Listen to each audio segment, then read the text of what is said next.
The image of a ring of power has echoed across myth and imagination for centuries, symbolizing temptation, control, destiny, and the fragile boundary between master and corruption. And while many modern readers associate such a symbol with epic tales like The Lord of the Rings by J.R.R. Tolkien, the deeper lesson of the ring is not merely about fantasy, but about the human condition itself and Stoicism, articulated by thinkers such as Marcus Aurelius, Epictetus, and Seneca, offers a mythic yet practical framework for understanding what true power is and why the pursuit of external domination often enslaves the one who seeks it. In myth, the ring promises control over others, influence over fate, invisibility from consequence, and elevation above ordinary limits. Yet every legend warns that such power extracts a psychological toll, slowly bending intention into obsession and freedom into bondage. And Stoicism begins precisely at this turning point, asserting that the only authentic ring of power worth possessing is mastery over one's own judgments, impulses, and character, because any power that depends on circumstance can be taken away, corrupted, or turned against its holder, whereas the sovereignty of disciplined reason cannot be confiscated by fortune. Consider how Marcus Aurelius, ruling the vast Roman Empire, understood that imperial authority did not guarantee inner peace, writing in his private reflections that the mind must remain its own domain, untouched by praise or blame, success or failure, because without internal governance, external power magnifies insecurity rather than curing it, much like a ring amplifies the bearer's hidden flaws. Epictetus, once enslaved, presented an even sharper paradox. Though deprived of political or economic power, he claimed freedom through mastery of perception, insisting that no person is harmed by events themselves, but by the interpretations they attach to them. And in doing so, he inverted the myth of the ring, suggesting that true invisibility from harm comes not from magical concealment, but from rational detachment from what lies beyond control.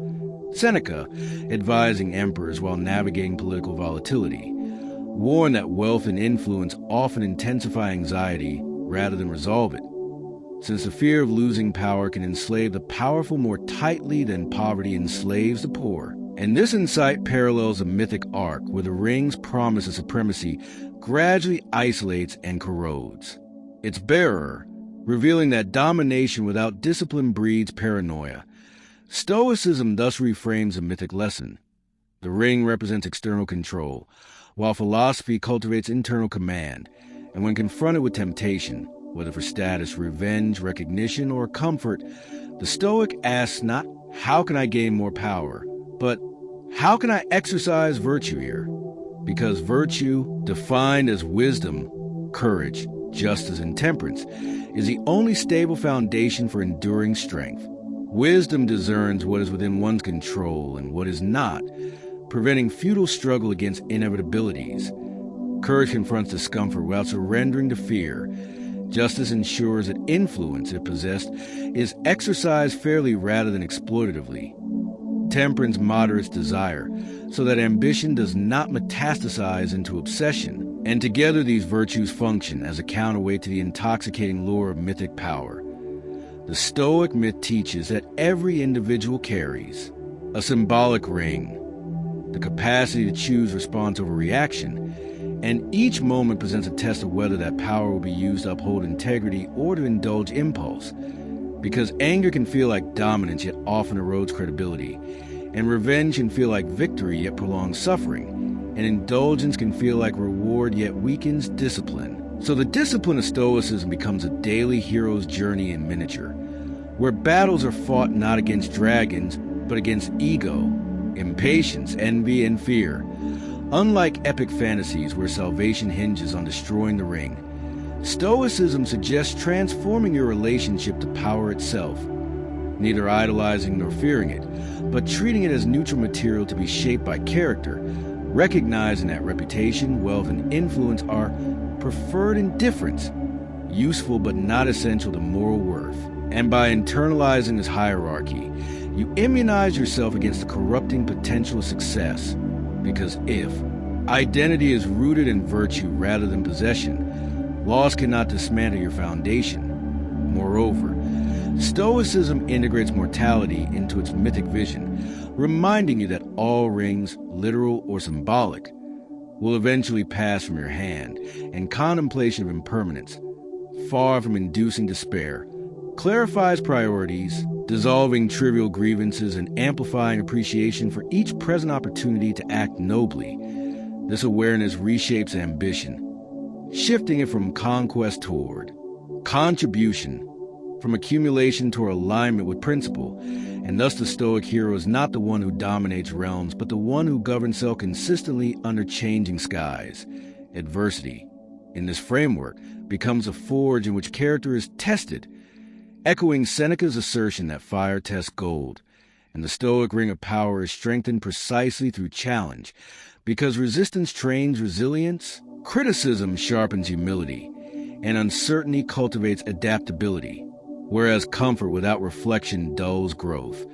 In practical life, this mythic lesson manifests in simple but demanding disciplines: pausing before reacting, questioning assumptions, practicing gratitude amid scarcity, choosing fairness over expediency, and dedicating time to reflection, so that missteps become instruction rather than shame. And over years, these habits compound into a form of quiet authority that requires no spectacle.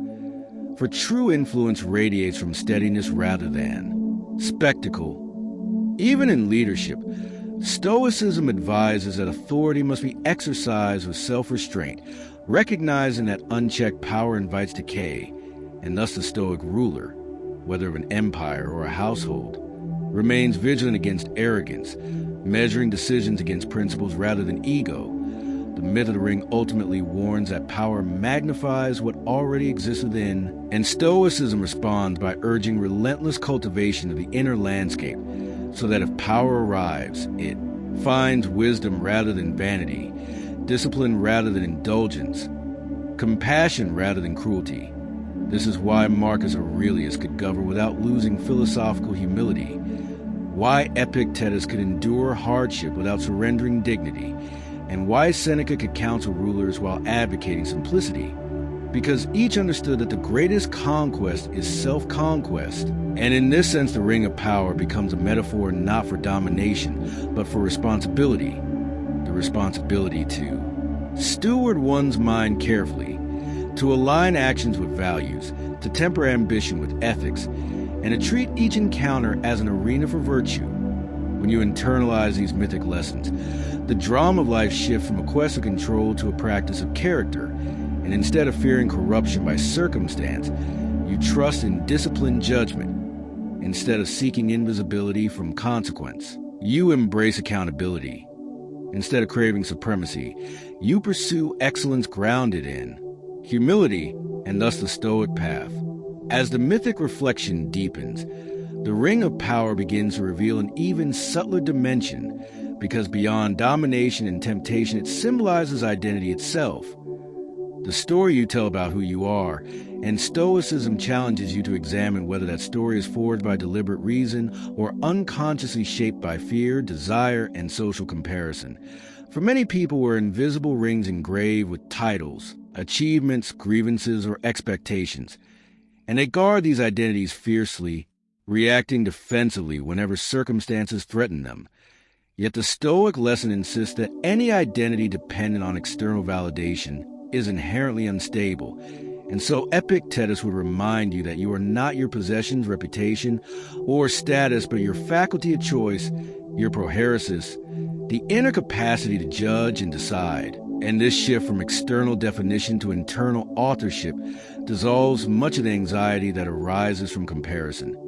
In myth, the ring whispers promises, tailored to the bearer's weakness, amplifying ambition in the ambitious and insecurity in the insecure. And likewise in life, opportunities often expose rather than create character, echoing Seneca's observation that prosperity tests integrity as rigorously as adversity tests endurance, because success can intoxicate judgment just as hardship can embitter it. And therefore Stoicism advocates constant vigilance, a daily audit of thought and motive, so that you remain conscious of why you pursue what you pursue, ensuring that goals align with virtue rather than vanity. Marcus Aurelius modeled his vigilance in his private reflections, repeatedly reminding himself that imperial authority did not exempt him from error or ego, and by rehearsing humility, he prevented power from colonizing his identity, demonstrating that reflection is the antidote to corruption. The mythic ring also isolates its bearer, fostering suspicion and detachment from authentic connection, and Stoicism counters this by emphasizing cosmopolitanism, the idea that all humans share rational kinship, and thus genuine power is expressed not through control, but through contribution, through acting justly within the shared community of humanity, because justice anchors influence and fairness rather than exploitation. Furthermore, the ring's lure often centers on permanence, the illusion that control can freeze reality into a preferred state. Yet Stoicism teaches impermanence as fundamental, urging contemplation of change not as tragedy but as rhythm. And when you internalize that loss, aging and transition are woven into existence, you loosen the desperate grip that breeds fear, accepting instead that meaning arises from how you navigate flux rather than from halting it. Another mythic lesson emerges in the burden of secrecy, as the ring's power thrives in concealment, whereas Stoic virtue flourishes in transparency, inviting you to act in ways that can withstand public scrutiny, because integrity does not require hiding, and this alignment between private intention and public action generates stability that secret ambition cannot sustain. The Stoic hero, unlike the mythic conqueror, measures victory not by acquisition, but by composure, not by submission of others, but by mastery of impulse. And so when insulted, he practices restraint. When praised, he practices modesty. When tempted, he practices moderation, understanding that each choice strengthens or weakens the inner citadel. Adversity in this framework becomes less a dragon to slay and more a forge to endure, shaping resilience through repetition. Because each disappointment offers training in patience, each delay in perseverance, each misunderstanding in clarity of communication, and over time these micro-battles accumulate into macro-strength. Even ambition is reinterpreted, not extinguished but refined, guided by purpose rather than ego, so that striving becomes an expression of excellence rather than a compensation for insecurity. And thus the Stoic ring of power glows brightest when aligned with service, when leadership uplifts rather than dominates. In daily life, this philosophy manifests in quiet disciplines: morning intention setting, evening reflection, voluntary simplicity to reduce dependence on comfort, mindful speech to prevent unnecessary conflict, and gratitude practices to counter scarcity thinking. And though these rituals appear modest compared to mythic spectacle, their cumulative effect is transformative, forging a character capable of navigating both triumph and tragedy without losing equilibrium. Ultimately, the myth teaches that power magnifies the soul's architecture, and Stoicism dedicates itself to designing that architecture carefully, brick by brick, thought by thought, so that if influence arrives, it rests upon humility. If hardship strikes, it encounters resilience, and if loss occurs, it meets perspective. And in this way, the ring ceases to be an object of obsession and becomes instead a symbol of responsibility. The responsibility to steward your judgments wisely, to cultivate virtue relentlessly, and to remember that the only dominion worth defending is the governance of your own mind. For when that inner sovereignty is secure, no external force can enslave you and no temptation can truly corrupt you. And thus the mythic lessons of Stoicism culminate not in the destruction of power, but in its purification, transforming it from a tool of control into an instrument of character, from a source of anxiety into a testament of disciplined freedom.